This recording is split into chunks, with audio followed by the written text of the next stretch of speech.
Assalamualaikum warahmatullahi ta'ala wabarakatuh. Alhamdulillahilladzi arsala rasulahu bil huda wa dinil haqq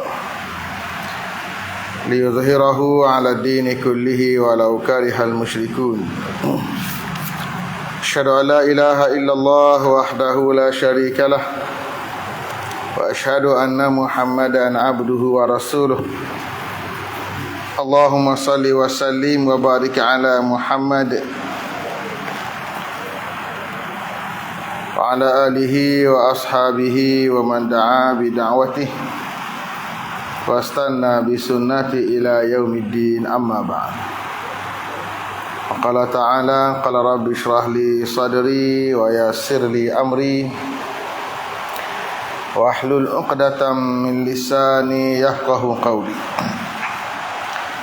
Qalu subhanaka la ilma lana illa ma 'allamtana innaka antal alimul hakim. Wa la haula wa la quwwata illa billahil aliyyil azim. Muslimin dan muslimat, hadirat yang dirahmati Allah, kita menyambung kitab Bahrul Mazi, Syarah Mukhtasar Jami' Tirmizi, juzuk ke-14, muka surat 126. Kita menyambung perbahasan berkaitan dengan pusaka. Pada minggu lepas kita baca tentang pusaka yang disebut sebagai asabah. Kita bincang 3 jenis asabah dan juga kita bincang tentang senarai keutamaan bagi asabah. Malam ni kita masuk tajuk yang baru. Qala al-musannif rahimahullah wa nafa'ana bi'ulumihi fid darain. Kata pengarang, mudah-mudahan Allah Ta'ala merahmatinya dan memanfaatkan ilmunya di dunia dan juga di akhirat. Bab ma jaa fi mirasil jaddi. Bab yang datang ia pada menyatakan pusaka nenek laki-laki. Malam ni kita bincang tajuk pusaka bagi nenek. Nenek di sini merujuk pada iman nenek laki-laki ataupun nenek perempuan. Jaddun makna nenek laki-laki, bahasa kita datuk. Kalau jaddah, nenek perempuan, bahasa kita tok. Ada setengah negeri hak lelaki panggil tok. Ada setengah negeri tok ni untuk perempuan. Yang penting ialah datuk. Datuk laki-laki, datuk perempuan, dan tajuk kita nak baca sekejap lagi tentang datuk perempuan. Saya ulang lagi untuk sekadar mengukuhkan kefahaman yang selalu saya ulang setiap kali kita bincang berkaitan dengan pusaka, iaitu yang tak dapat tidak mesti berada dalam kepala kita. Yang perlu kita ingat sebagai paksi bagi pusaka ialah ada 6 golongan yang tak dapat tidak pasti mendapat pusaka. Pertama, anak lelaki, anak perempuan, tak dapat tidak mesti dapat pusaka. Kedua, ayah dan juga ibu, tak dapat tidak mesti dapat pusaka. Kemudian suami ataupun isteri, tak dapat tidak mesti dapat pusaka. Ini 6 golongan yang bila berhimpun tinggal 5 sajalah. Sebab apa 5? Kerana suami, 5 suami, 5 isteri. Kalau matinya suami, tinggalnya isteri. Kalau matinya isteri, tinggalnya suami, maka akan tinggal 5 golongan. 5 golongan ini tak dapat tidak, bila mana berlaku kematian mesti dapat bahagian. Dan kita dah bincang bahagian masing-masing. Malam ni kita nak bincang pula tentang datuk. Siapa datuk? Ayah kepada ayah. Bila masa datuk ni masuk, dan macam mana datuk dapat bahagian dia. Ketahuilah kiranya wahai saudara, adalah nenek laki-laki itu, yakni ayah bagi bapa. Itu samalah hukumnya dengan bapa pada pusaka. Ada pertama, datuk ni dia hukumnya macam bapa. Bila tak ada bapa, datuk ambil hukum bapa. Dan bapa datuk yang kita bincang ini iaitu ayah kepada ayah, bukan ayah pada ibu. Ayah pada ibu tak ada pusaka. Bila mati belah perempuan ni, dia mati setakat perempuan saja, habis setakat perempuan. Ibu dapat pusaka. Ibu kepada ibu ada peluang dapat pusaka. Ayah pada ibu tak ada. Sebab dia mari daripada nasab, mari daripada jalur ibu. Tapi yang belah bapa ni, ayah dia datuklah dapat. Ibu dia, itu nenek perempuan, dapat, ada peluang dapat. Yang kita bincang sekarang ni ialah bapa merujuk bapa kepada bapa. Datuk sebelah ayah. Hukumnya macam ayah. Kerana bapa itu ada kala dapat pusaka dengan fardu dan ada kala dapat pusaka dengan taksib asabah, dan ada kala dapat pusaka dengan fardu dan taksib dengan asabah sekali. Bapa lagu mana? Bapa dia dapat bahagian fardu. Fardu lagu mana dah kita bincang banyak kali, iaitu dapat habuan bahagian yang ditetapkan oleh syarak. Macam mana? 1/6. 1/6 bahagian bapa. Bapa dapat 1/6 bahagian dipanggil fardu. Tak ada bapa, ayah pada bapa, iaitu datuk ganti dia. Itu kata ganti ayah pada dapat fardu. Ataupun ayah dia dapat asabah. Asabah kenapa? Dia dapat hak baki. Lepas bagi hak baki boleh dia. Bila masa anak laki-laki tak ada, si mati, tak ada anak laki-laki, datuk ada, ayah ada, ayah tu dia akan ambil asabah. Ataupun ayah tu dapat dua-dua, dia dapat bahagian fardu, dapat asabah pula. Fardu bahagian 1/6. 1/6 bahagian dia dah, tak dapat tidak. Tapi ada lebih lagi pula. Hal lebih itu tak ada orang lain boleh ambil, tinggal dia je lelaki ada. Maka dia dapat asabah. Dua kali dapat. Dia dapat fardu sekali, dapat asabah sekali. Itu ayah. Datuk macam itulah, dia ganti tempat ayah. Tapi ada 2-3 perkara kekurangan, kita akan tengok sekejap lagi. Baik. Demikianlah juga nenek laki-laki itu, apabila tidak ada bapa, menempati ia pada tempat bapa pada sekiranya hukumnya. Datuk laki-laki ni mari bila bapa tak ada, dia ambil tempat bapa. Melainkan pada 4 masalah yang masyhur dalam ilmu faraid. Walaupun kita kata hukum dia macam hukum bapa ganti ayah, tapi ada 4 tempat hukum takkir ni tak sama dengan bapa. Nanti akan dihuraikan apa dia 4 tempat itu. Maka apabila seorang mati meninggalkan nenek laki-laki sahaja, tiada ia meninggal waris yang lainnya, tak ada, tinggal takkir seorang diri je. Ayah tak ada, mak tak ada, semua isteri pun tak ada, atau suami pun tak ada, anak-anak laki-laki tak ada, anak-anak perempuan tak ada, maka semua harta itu terpulang kepadanya. Dia ambil belakang, ambil belakang ni panggil asabah, disorang. Hak belakang ambil bahagian dia belakang.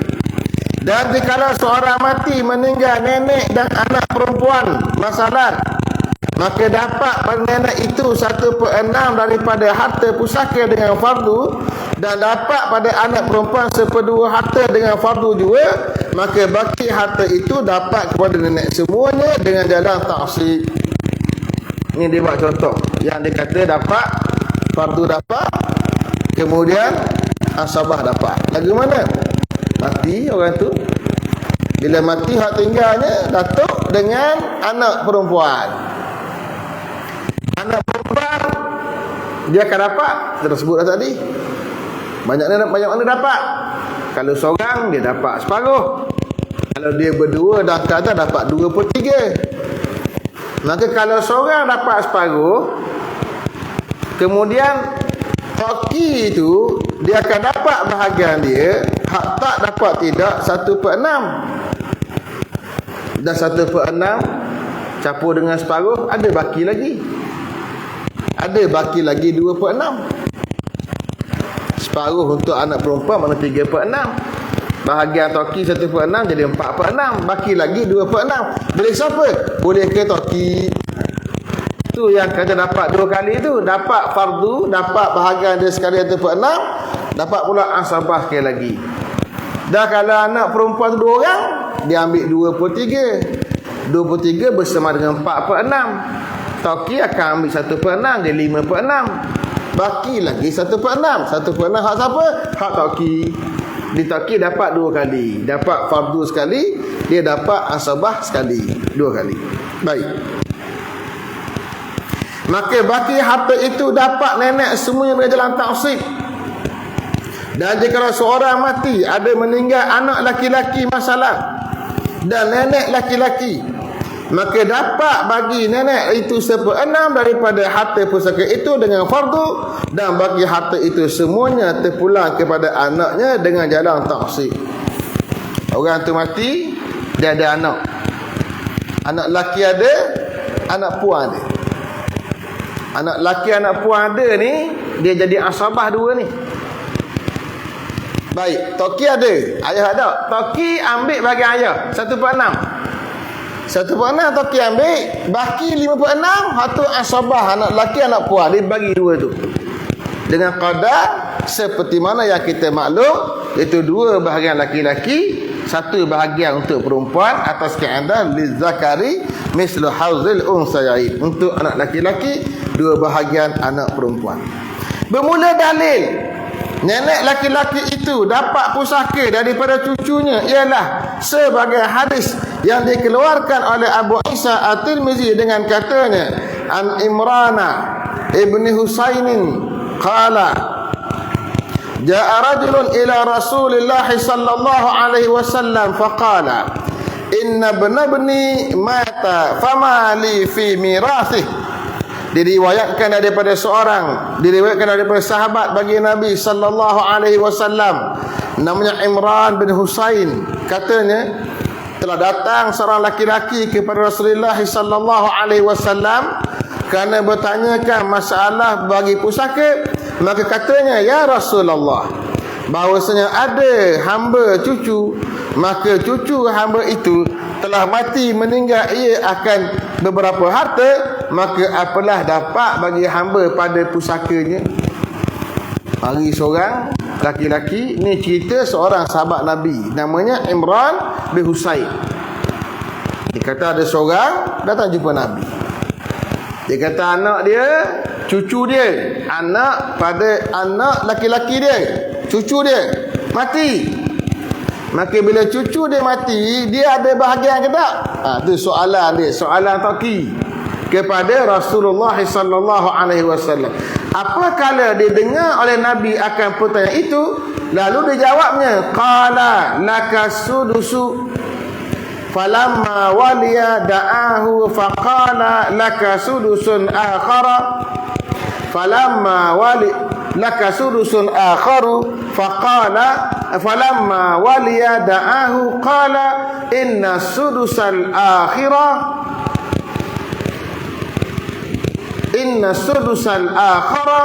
tu'matun.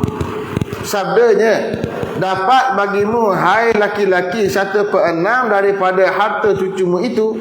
Maka tak kala berpaling ia mau pulang, dipanggil akan dia oleh Nabi, mari hai laki-laki, bagimu dapat 1/6 lagi daripada harta cucumu itu. Kemudian laki-laki itu berpaling mau berjalan, maka tak kala berpaling ia, dipanggil lagi akan dia oleh Nabi sallallahu alaihi wasallam. Sabdanya, mari hai laki-laki. Maka laki-laki itu pun datang. Sabdanya, 1/6 yang akhir itu, aku kata itu pemberian atau tabarruk sahaja, bukanlah bahagian fardu daripada pusaka. Adapun yang diberi dengan jalan fardu pada pusaka itu ialah kataku sudus yang mula pertama tadi sahaja. Kata Abu Isa At-Tirmizi, bermula ini hadis hasan lagi sahih, dan pada bab ini ada riwayat daripada Ma'qal bin Yasar. Baik. Bila laki-laki ni mari jumpa Nabi, dia tanya, dia ada bahagian kita nak cucu mati. Nabi jawab, laka sudusu, mu dapat 1/6. Maknanya apa? Sebab tak ada ayah tu, dia ambil tempat ayah, dapat 1/6. Selepas dengar dapat 1/6, dia nak pergi. Nabi panggil semula dia. Nabi kata, laka sudusun akharu, mu dapat 1/6 lagi. Jadi dapat 2 kali, 2/6. Soalan begitu. Bila laki-laki nak pergi, Nabi panggil semula. Nabi kata, yang 1/6 hak kedua aku sebut tu tum'atun atau tum'atun, itu hanyalah satu pemberian hadiah ataupun tabarruk saja. Mana hak asal bagianmu 1/6 saja. Artinya hadis ini menjadi dalil kepada kita bahawa untuk datuk iaitu ayah kepada ayah mendapat pusaka sebanyak 1/6 bila mana tidak ada si bapa. Bila ada si bapa, maka bapa kepada bapa tidak akan mendapat apa-apa. Baik. Bab yang datang ia pada menyatakan dapat pusaka bagi nenek perempuan. Yang ni kita nak bincang pula tentang nenek perempuan pula. Siapa nenek perempuan? Tengok kejap lagi. Ketahuilah kiranya wahai saudaraku, nenek perempuan itu dapat pusaka ia daripada cucu yang mati, maka dikenaki dengan nenek perempuan itu, iaitu ibu bagi bapa dan ibu bagi ibu. Dan habuannya iaitu 1/6 sama ada hidup keduanya atau seorangnya. Baik. Yang kata nenek perempuan siapa dia? Mak pada ayah. Mak pada ayah dapat pusaka. Banyak mana? 1/6. Mak pada mak pun dapat juga pusaka. Banyak mana? 1/6. Kalau dua-dua ni ada, masa mati orang tu, tok dia hak belah ayah ada, tok perempuan dia hak belah ayah ada, dan tok perempuan belah mak ada belakang. Dua-dua ni dia berkongsi 1/6. 1/6 kena bagi 2. Jadi 1/12 orang lah. Bagi 2. Itu kaedah dia. Bukan setiap orang tu 1/6 tak. Nenek ni bergabung 2 ni dapat 1/6 bagi 2 orang. Baik. Bermula dalil yang menunjukkan atas yang demikian itu ialah sebagai hadis yang dikeluarkan oleh Abu Isa At-Tirmizi dengan katanya, an Qubaisata bin Zu'aibin qala ja'atil jaddatu ila Abi Bakrin tas'aluhu mirasaha. Diriwayatkan dari seorang bernama Qubaisah bin Zu'aib.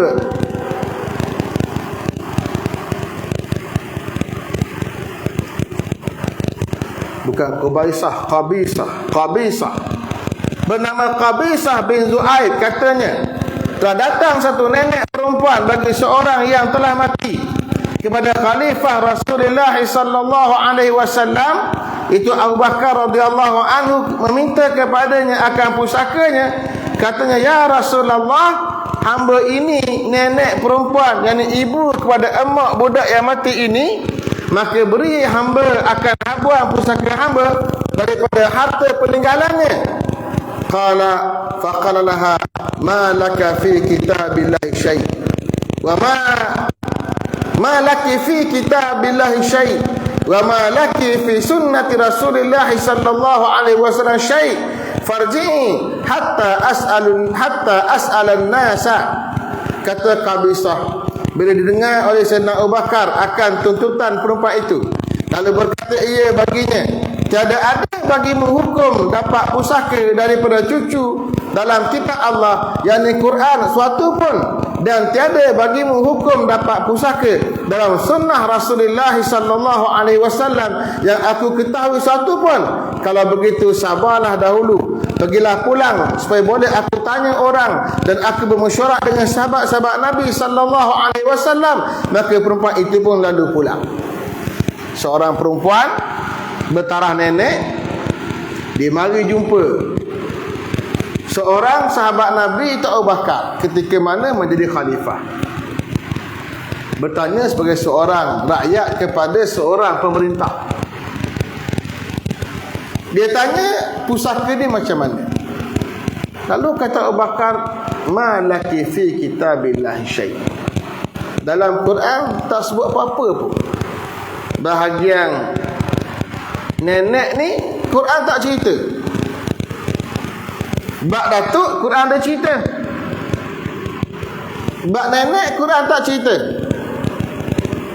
Dalam hadis pun kata Abu Bakar, aku tak jumpa. Mana setakat ilmu dia, bila melibatkan hadis Nabi sallallahu alaihi wasallam, setakat ilmu dia, dia tak ada maklumat.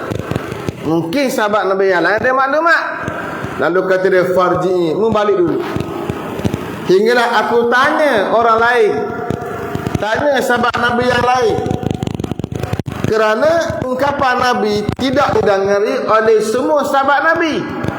Ada sahabat dengan sekian, ada sahabat dengan sekian. Masing-masing akan menyampaikan satu sama lain. Macam contoh kisah bila Umar Ibn Khattab ketika berlakunya Ta'un Amwash di bumi Syam, ketika nak menyerang bumi Syam, berlaku Ta'un. Lalu Umar ketika dalam perjalanan nak hantar tentera, nak pergi masuk kawasan tersebut, bila sampai mana berlaku Ta'un, dan Ta'un ni penyakit yang merebak, yang mematikan, maka dia tanya sahabat, nak buat lagu mana ni? Nak dengar apa kata Nabi sallallahu alaihi wasallam. Maka dia panggil para sahabat Nabi sallallahu alaihi wasallam yang awal masuk Islam, kalangan Muhajirin, tanya apa pandangan mereka, setakat mana mereka dengar kata-kata Nabi sallallahu alaihi wasallam bab ini. Tak ada seorang kalangan sahabat yang ada itu tahu, masing-masing beri pandangan. Dia tak puas hati lagi. Dia panggil pula sahabat Nabi yang berasal daripada Madinah, di kalangan orang-orang Ansar. Tanya, adakah kamu dengar apa oleh Nabi sallallahu alaihi wasallam? Semua jawab, tak ada juga. Maka bila tak ada, masing-masing beri pandangan. Nampak lagu mana? Tak puas hati lagi, Umar panggil pula satu lagi golongan, itu orang yang masuk Islam ketika mana pembukaan Fatu Mekah, Fatu Makkah. Panggil pun sama juga, tak ada maklumat. Maka masing-masing beri pandangan. Ada yang kata masuk, ada kata tidak. Maka di kala itu keluar seorang sahabat Nabi sallallahu alaihi wasallam yang baru sahaja selesai qada hajat dia.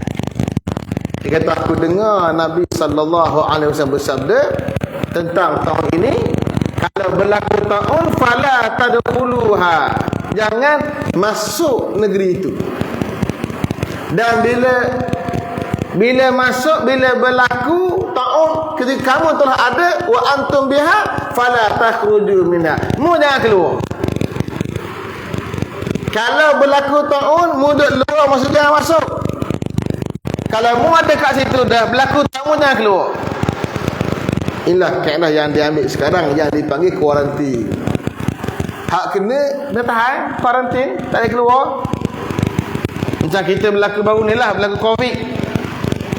Kena je tu kawasan tu, habis kena blok, tak boleh keluar. Orang luar tak boleh masuk, orang dalam tak boleh keluar. Itu ambil kaedah seperti yang diajar Nabi kita Muhammad sallallahu alaihi wasallam, yang berlaku juga di zaman sahabat Nabi ketika zaman Umar Ibn Khattab. Ceritanya ialah bagaimana seorang khalifah, sebab tak sampai kat dia satu hadis Nabi sallallahu alaihi wasallam, dia tanya sahabat dulu, apa maklumat yang ada. Kalau semua yang ada tak ada maklumat belaka, kena ijtihad lah. Dan bila dia berijtihad dalam keadaan dia tidak ada maklumat tentang apa yang berlaku, maka ijtihad itu ijtihad yang sah. Kalau dia betul pada ijtihad, dapat 2 pahala. Kalau dia tersilap pun, dia dapat 1 pahala. Dosanya tak ada. Itu namanya ijtihad. Dalam bab pusaka ni, kata Abu Bakar, tunggu aku tanya dulu orang lain. Faqala al-Mughiratu ibnu Syu'bah, hadartu Rasulullah sallallahu alaihi wasallam fa'ataha as-sudusa. Maka Sayyidina Abu Bakar pun bertanya ia.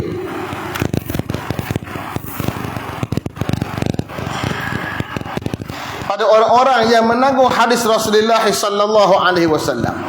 Ditanyanya, adakah siapa tahu atau melihat Rasulullah sallallahu alaihi wasallam memberi pusaka bagi nenek perempuan daripada harta cucunya mati?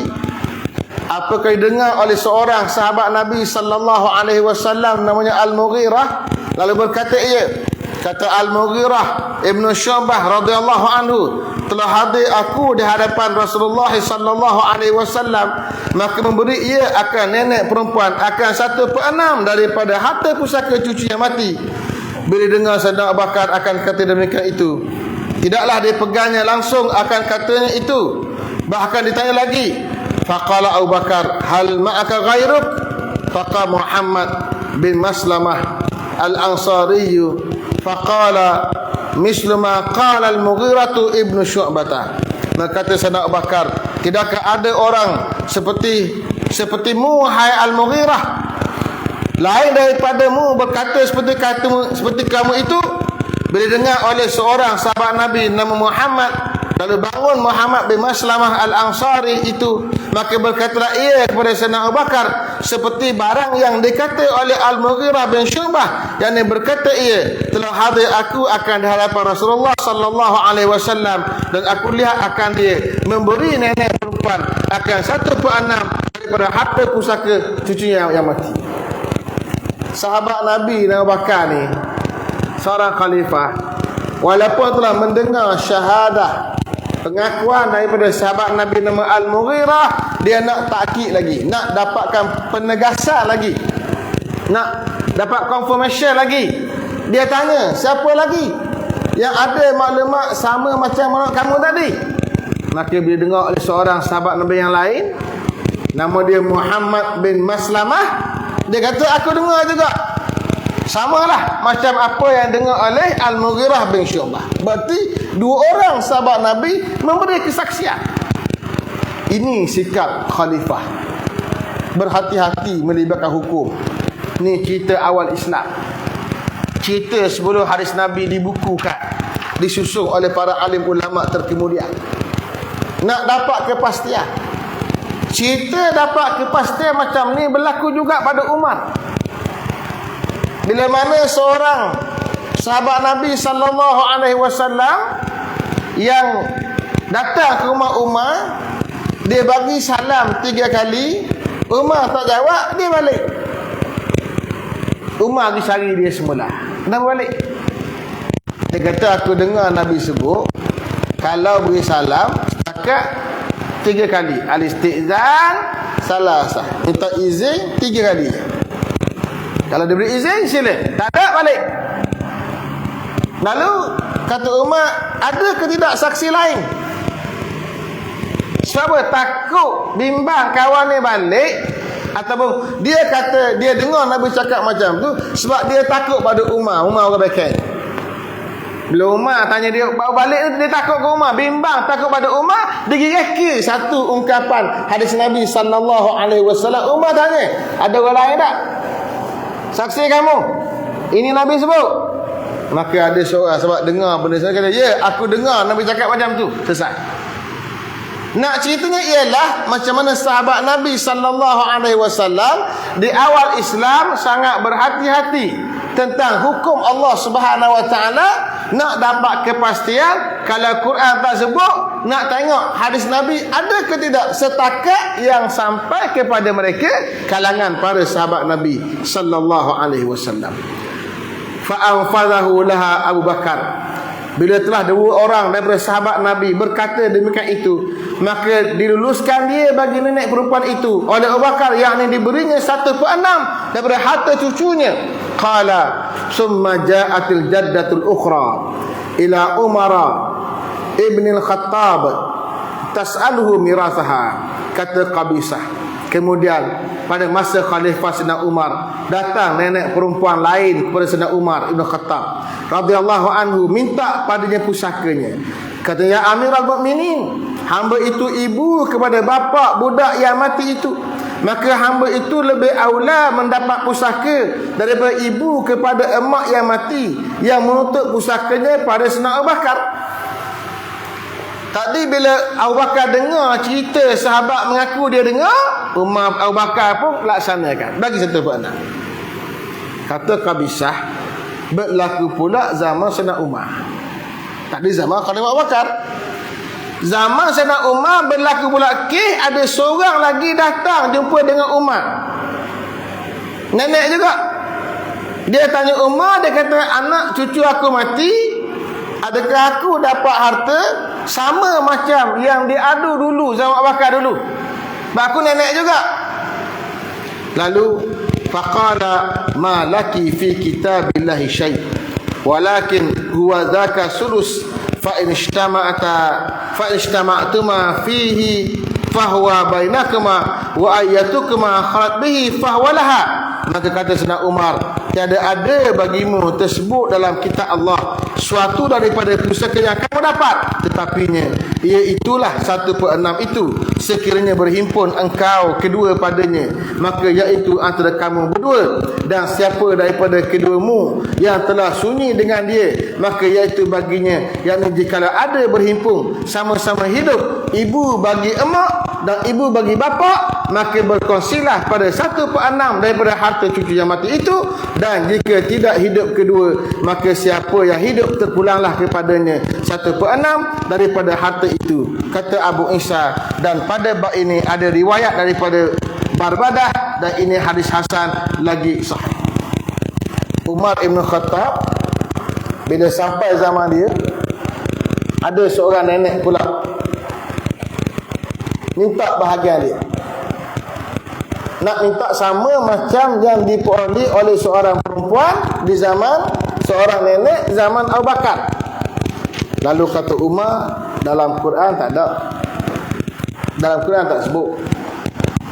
Dalam hadis pula yang ada cerita yang Abu Bakar tadilah. Maka Umar berijtihad. Umar kata, mu dapat 1/6, kongsi dengan yang nenek satu lagi. Kalau mu seorang, mu dapat 1/6. Kalau mu berdua, mu dapat 1/6 seorang. Kalau mu berdua, mu kongsi 1/6. Maka diambil dari kas inilah yang menjadi hukum ialah nenek atau ibu kepada bapa dan ibu kepada ibu, dua-dua dapat 1/6. Jika dua-duanya ada, maka berkongsilah 1/6, dan jika salah seorangnya ada, maka dia akan mendapat penuh 1/6. Wallahu ta'ala a'lam. Baik. Bab maja fi mirasil jaddati ma'abniha. Bab yang datang ia pada menyatakan pusaka nenek perempuan serta anaknya yang laki-laki. Anak laki ada, nenek pun ada. Ketahuilah wahai saudaraku, adalah seorang itu apabila mati serta ada meninggal bapa dan nenek, yakni ibu bagi bapa, maka adakah nenek itu dapat pusaka daripada cucu yang mati serta bapaknya hidup itu atau tiada? Maka di sini ada khilaf ulama daripada sahabat Nabi sallallahu alaihi wasallam. Setengahnya tidak mempusakakan nenek perempuan itu serta ada anaknya yang laki-laki, dan setengahnya mempusakakan nenek perempuan itu serta ada anaknya yang laki-laki. Maka orang yang mempusakakan nenek perempuan serta ada anak laki-laki itu ada dalil baginya, iaitu hadis yang dikeluarkan oleh Abu Isa At-Tirmizi dengan kata, anak laki-laki ni bila dia ada, dia tidak boleh menghalang bapa. Bapa tetap akan dapat. Kita dah sebut dah tadi. Tapi kalau bapak tak ada, yang ada ialah datuk. Anak ada, anak lelaki ada dengan datuk. Datuk ni dapat ke tak? Anak lelaki ni menghalang tak datuk dapat? Yang ni menjadi khilaf kalangan para alim ulama. Mazhab kita kata tak dapat. Kalau ada anak lelaki, datuk tak dapat. Dia jadi penghalang. Tapi bagi fuqaha yang kata boleh, ada dalil dia. Apa dalil dia? Ni yang kita nak baca ni. Pengarang buat datang hadis, sebab dia syarah kitab hadis Tirmizi. Apa hadisnya? Hadisnya ialah an Abdullah ibn Mas'ud qala fil jaddati ma'abniha innaha awwalu jaddatin at'amaha Rasulullah sallallahu alaihi wasallam sudusan ma'abniha wa ibnuha hayyun. Diriwayatkan daripada seorang sahabat Nabi sallallahu alaihi wasallam, namanya Abdullah bin Mas'ud radhiyallahu anhu, katanya pada nenek perempuan serta anaknya bahawasanya ialah awal nenek perempuan yang memberi makan akan dia oleh Rasulullah sallallahu alaihi wasallam seperenam, serta anaknya dan anaknya ada hidup. Kata sahabat Nabi Abdullah bin Mas'ud, dan Abdullah ini terkenal sebagai seorang faqih sahabah, seorang faqih kalangan sahabat, dan dia yang banyak bincang berkaitan pusaka. Kata Abdullah bin Mas'ud, inilah satu kes berlaku menurut riwayat beliau. Nabi beri pada seorang nenek bahagian dia dikala ada anak laki-laki lagi. Ini dalil yang dipegang oleh para fuqaha yang menyatakan boleh. Kata Abu Isa, bermula ini hadis, tiada kami ketahui akan marfu' melainkan daripada ini wajah. Yang jadi perbahasan hadis ni, kata Abu Isa At-Tirmizi sendiri, dia kata hadis ni tiada kami ketahui akan marfu' melainkan ini wajah. Hak ni saja hak ada yang dirafa'kan kepada Nabi sallallahu alaihi wasallam. Ni nak kena balik semula, nak bincang tentang ilmu hadis. Hadis yang dimarfu'kan pada Nabi, hak ni saja ada yang disandarkan Nabi dalam bab berkaitan dengan nenek tadi. Maka sebab itu tak dipakai hujah oleh para fuqaha yang menganggap hadis ini tidak kuat. Dan sesungguhnya telah memberi pusaka oleh setengah daripada sahabat Nabi sallallahu alaihi wasallam akan nenek perempuan serta anaknya, dan tiada diberi pusaka akan dia oleh setengah mereka itu. Ini khilaf kalangan para sahabat. Masalah nenek perempuan dapat pusaka serta hidup anak laki-lakinya daripada cucunya yang mati, maka ialah kaum Uthman dan Ali dan Zaid bin Thabit dan lain daripada mereka itu radhiyallahu anhum, dan dinaqal daripada Sayyidina Umar dan Ibnu Mas'ud dan Abi Musa Al-Ash'ari bahawasanya ibu bagi bapa itu dapat pusaka serta ada bapa, maka telah memilih akan dia oleh Syuraih dan Al-Hasan dan Ibnu Sirin, kerana barang yang diriwayatkan daripada Ibnu Mas'ud daripada bahawasanya Nabi sallallahu alaihi wasallam memberi ia akan ibu bagi bapa itu 1/6 serta ada bapa. Ini adalah khulasah kepada khilaf ulama berkaitan dengan nenek yang kita bincang tadi. Wallahu ta'ala a'lam. Baik. Selesai berkaitan dengan datuk dan juga nenek. Kesimpulannya apa dia? Datuk dan nenek, mereka ini ada peluang dapat 1/6. Datuk menggantikan bapa, nenek menggantikan ibu. Kalau bapa ada, datuk tak dapat. Kalau ibu ada, nenek tak dapat. Kerana ibu akan menghalang nenek. Ibu akan ambil bahagian dia dah. Itu kaedah dia. Dia datanglah datuk dan nenek bila mana tak ada bapa, tak ada ibu. Baik. Bab majaa fi mirasil khal. Bab yang datang ia pada menyatakan pusaka pak saudara yakni saudara laki-laki bagi ibu, saudara laki-laki bagi ibu. Ni nak cerita bab khal. Siapa dia khal ni? Bahasa Arab, kalau pak saudara ada dua istilah. Satu amun, satu khalun. Amun siapa dia? Pak saudara belah bapa, panggil amun. Khalun, pak saudara belah ibu, panggil khalun.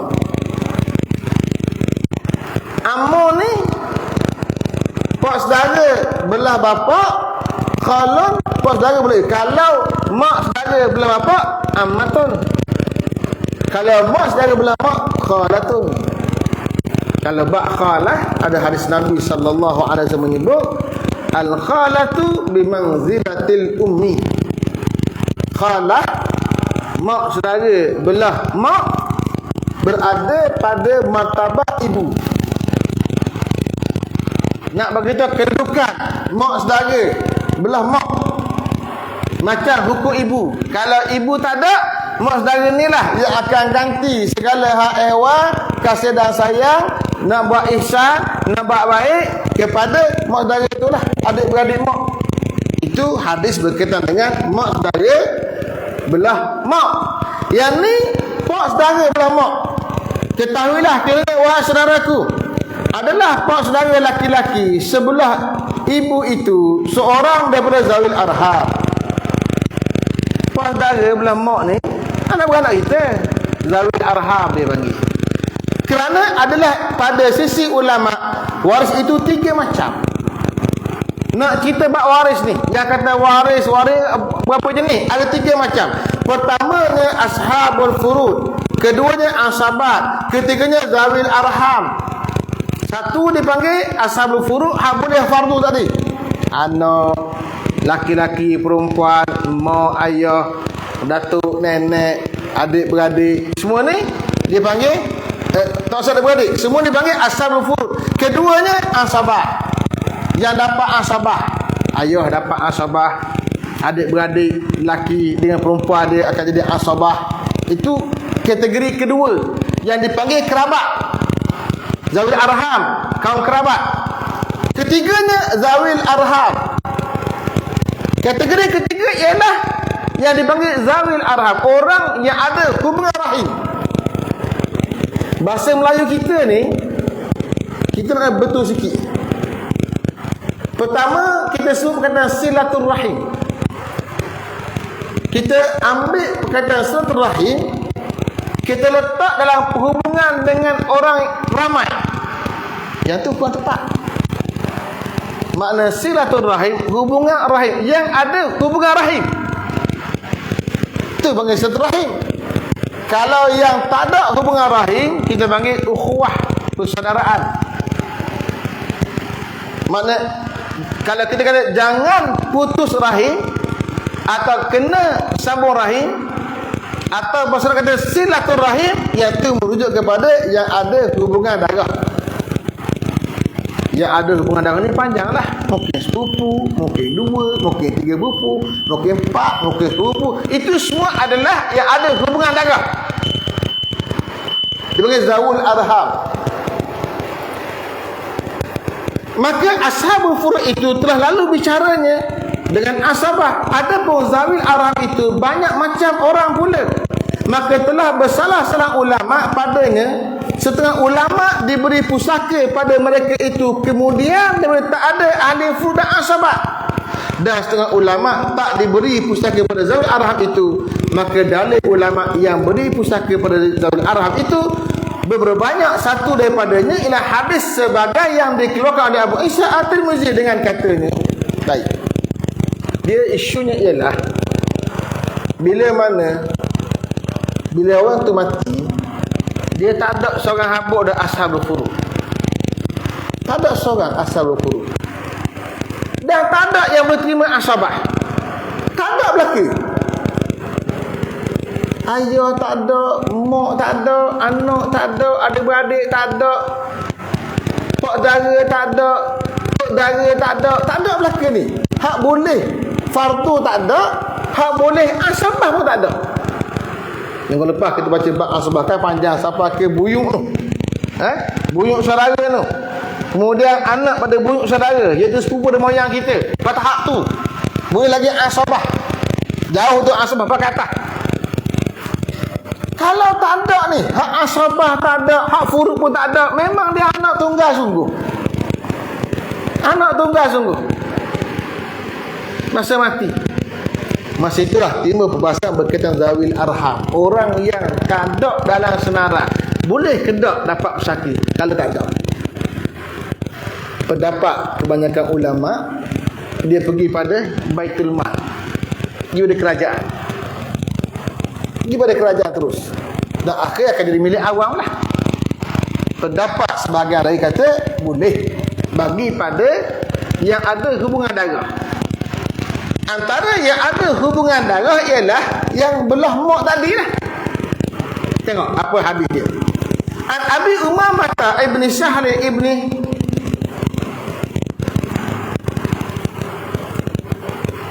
An Abi Umamah ibni Sahl ibni Hanif qala kataba Umar bin Khattab ila Abi Ubaidah inna Rasulullah sallallahu alaihi wasallam qala Allah wa rasuluhu maula man la maula lah wal khalu warisun man la warisalah. Diriwayatkan daripada Abi Umamah bin Sa'd bin Hanif katanya telah menulis surat kirim Sayyidina Umar Ibn Khattab kepada seorang paling muslimin nama Abi Ubaidah. Tak kala berlaku dalam tenteranya mati seorang yang tiada warisnya melainkan bapa saudaranya sebelah ibunya, itu khalnya. Katanya surat Sayyidina Umar, hai Abu Ubaidah, bahawasanya Rasulullah sallallahu alaihi wasallam telah bersabda ia, Allah dan Rasulnya pemerintah bagi orang yang tiada pemerintah baginya, dan pak saudara sebelah ibu itu waris bagi siapa yang tiada waris baginya. Maka jikalau tiada waris yang lebih akrab daripadanya, maka ialah yang menerima pusakanya.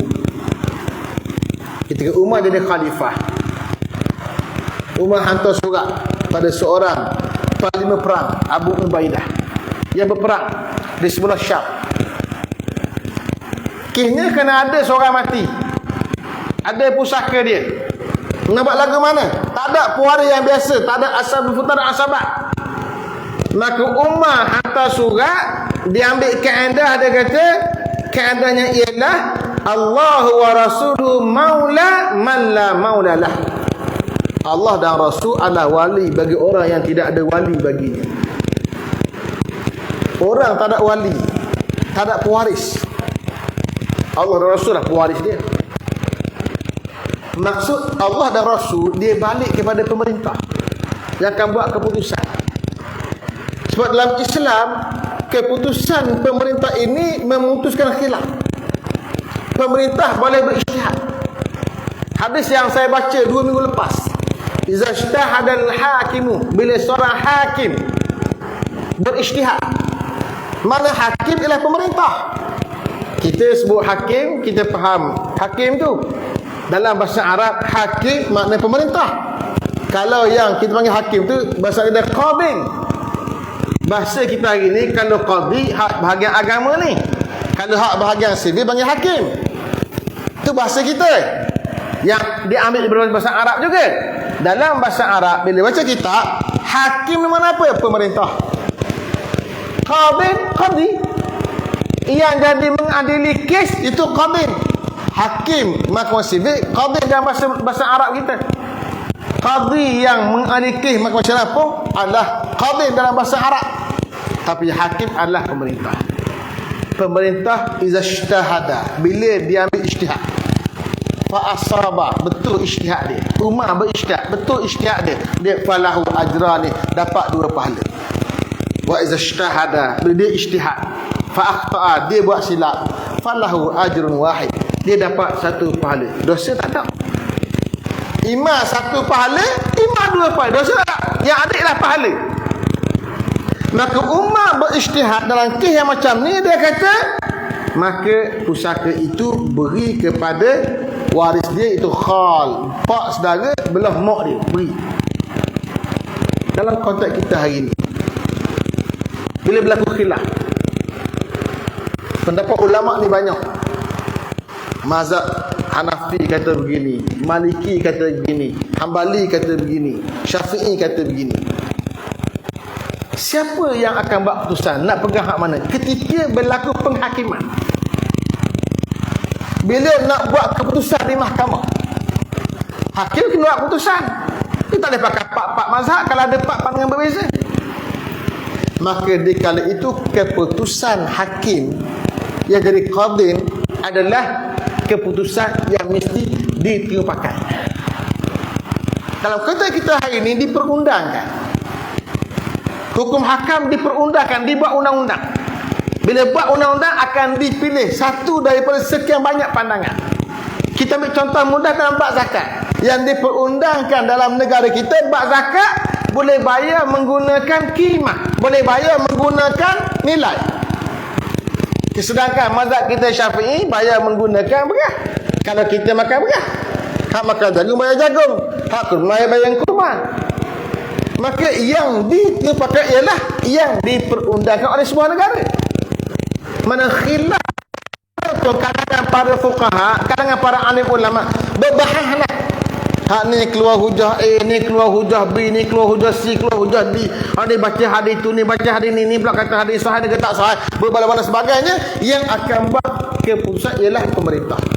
Ini penting pemerintah Islam dibuat keputusan. Nak laksanakan hukum apa sekalipun, pemerintah akan ambil keadaan yang berlaku. Samalah macam Umar tadi, dia ambil satu ijtihad, maka terpakailah zaman dia sebab dia memerintah pada ketika itu. Betul salah serah pada Tuhan. Ini kaedah bila berlaku pertembungan. Saya duk resah juga dalam seminggu dua ni, duk tengok dalam Facebook, mula berbangkit semula pertembungan pendapat kalangan para asatizah dalam perkara yang telah menjadi khilaf perbahasan ulama bukan sehari dua, beratus tahun lamanya. Yang berbahas tentang ilmu akidah, berbahas tentang ilmu fiqh, bukan hari ini, berbahas ratusan tahun dah. Nak buka kitab ulama yang kata ini ada, bukan satu, beribu kitab. Yang nak buka kitab yang aliran kedua pun bukan satu, beribu kitab. Maka dalam keadaan kedua ada hujah belaka, Islam agama yang lapang, agama yang menerima perbezaan pendapat dan pandangan, tapi satu je, iaitu Allah itu satu, tak boleh mensyirikkan Allah Subhanahu Wa Taala. Ijtihad yang lain, ijtihad yang diterima belaka. Maka bila pemerintah buat keputusan, yang tu yang kita pakai, yang pemerintah ambil keputusan. Dan pertembungan seumpama ini kalangan para asatizah hanya akan mencelarukan kalangan rakyat, orang awam yang akan bertembung sama sendiri. Orang alim bila bertembung dia kekal berukhuwah. Dia boleh beza pendapat tapi ukhuwah itu tidak hilang. Itu kalangan para asatizah. Dia boleh faham bahawa khilaf pada ilmu, khilaf akademik. Tapi orang awam dia tak faham khilaf akademik, yang dia faham khilaf tumbuk, khilaf baca. Kita yang di atas berkhilaf macam mana pun boleh duduk sekali. Orang politik pun duduk sekali, berkhilaf macam mana. Hak bawah ni bertemu habitat, bergocong, tak jumpa, tak makan minum sekali, tak pergi mari. Ni di bawah. Maka sangat penting untuk hak di atas tak bandar dan berisyarat untuk tidak berbandar. Dan sangat penting untuk para asatizah tidak menunjukkan kecelaruan yang seumpama ini, bahkan pergi pada menghormati antara satu sama lain. Setiap orang ada hujah dia, yang kalau kita berhujah sampai keluar anak tekak sekalipun, dia tidak akan berakhir, kerana setiap orang pasti akan ada hujah dia. Yang hujah itu masih boleh dipertimbangkan antara yang marjuh dan yang tidak rajih dan sebagainya. Maka yang tinggal pada kita ialah saling menghormati kalangan antara satu sama lain. Wallahu ta'ala alam. Ini sebagai nasihat dalam menit-menit terakhir kuliah kita pada malam ini. Wallahu ta'ala alam. Saya tak nak panjang kerana malam ni saya ada mesyuarat yang agak penting. Saya nak berhenti lebih awal, selalu jam 9. Wallahu ta'ala alam. Assalamualaikum warahmatullahi ta'ala wabarakatuh.